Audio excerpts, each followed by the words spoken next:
Assalamualaikum warahmatullahi wabarakatuh. Sahabat semuanya, bertemu kembali dengan channel pendidikan Diskusi Hukum.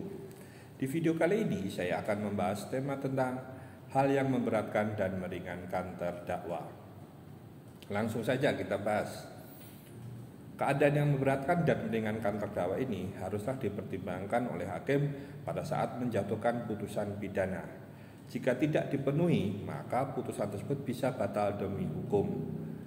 Nah, ini adalah amanat dari pasal 197 KUHP, khususnya di ayat 1 huruf F. Di sini apabila hakim tidak mempertimbangkan keadaan batal meringankan, maka putusan tersebut menjadi batal demi hukum. Yang menjadi permasalahan di sini adalah KUHP memerintahkan untuk mempertimbangkan.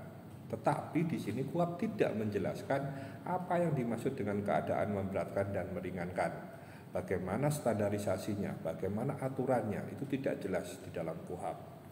Nah, karena ketidakjelasan ini, akhirnya disinilah menjadi ranah hakim untuk memberikan penilaian hal apa yang memberatkan dan meringankan sebelum menjatuhkan putusan.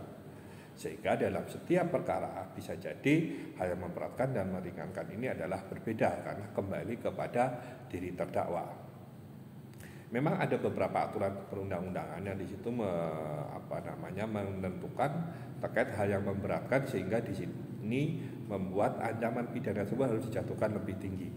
Contohnya di dalam Undang-Undang Korupsi, Undang-Undang Nomor 31 Tahun 99. Di sini bahwa di situ ada hal yang memberatkan apabila korupsi ini saat dilakukan saat negara dalam keadaan bahaya, terjadinya bencana alam dan adanya pengulangan tindak pidana. Di sini tentu dijadikan suatu hal yang memberatkan di dalam yang dapat dijatuhkan di dalam tindak pidana korupsi itu kepada terdakwanya.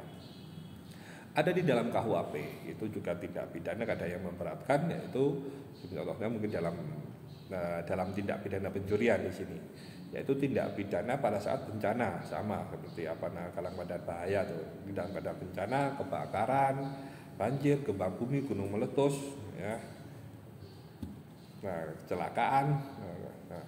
Termasuk di sini bahasanya kalau di dalam KUHP itu adalah residivis atau pengulangan tindak pidana. Ini juga sudah pernah kami bahas di channel ini, silakan disimak tentang berkaitan masalah residivis.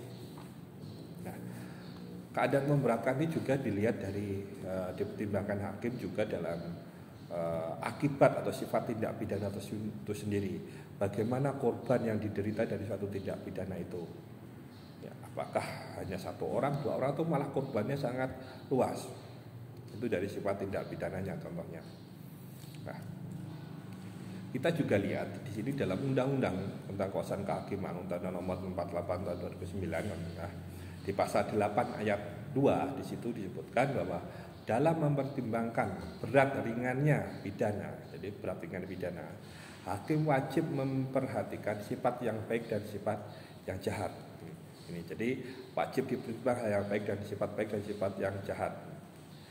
Hal-hal yang meringankan ini biasanya atau keadaan yang meringankan itu biasanya yang sering terjadi di beberapa putusan itu. Yang pertama, terdakwa belum pernah dihukum, terdakwa bersikap sopan di persidangan, terdakwa mengakui kesalahan, menyesalinya, berjanji tidak mengulangi lagi, terdakwa masih berusia muda dan masih bisa untuk dilakukan proses pembinaan. Itu ada hal yang standar. Ya, dalam perkembangannya mungkin ada konsep restoratif justice di situ, bahwa adanya dengan upaya pendekatan dengan korban, adanya perdamaian dengan korban.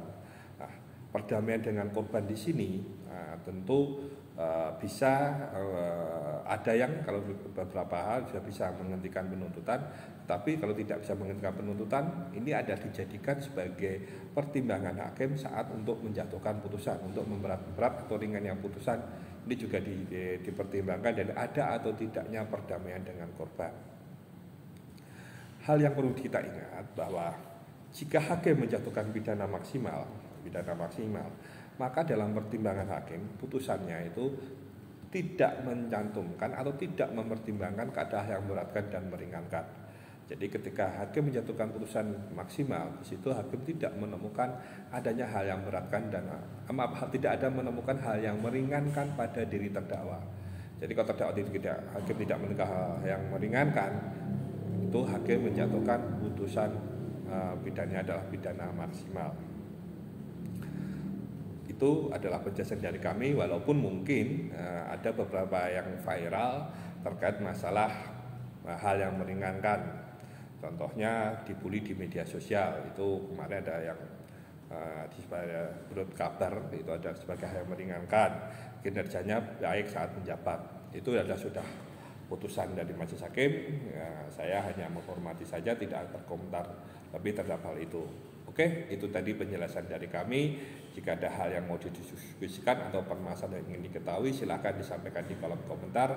Kita akan menjawab atau menindaklanjuti masukan yang Anda sampaikan. Sampai bertemu kembali di video kami yang akan datang.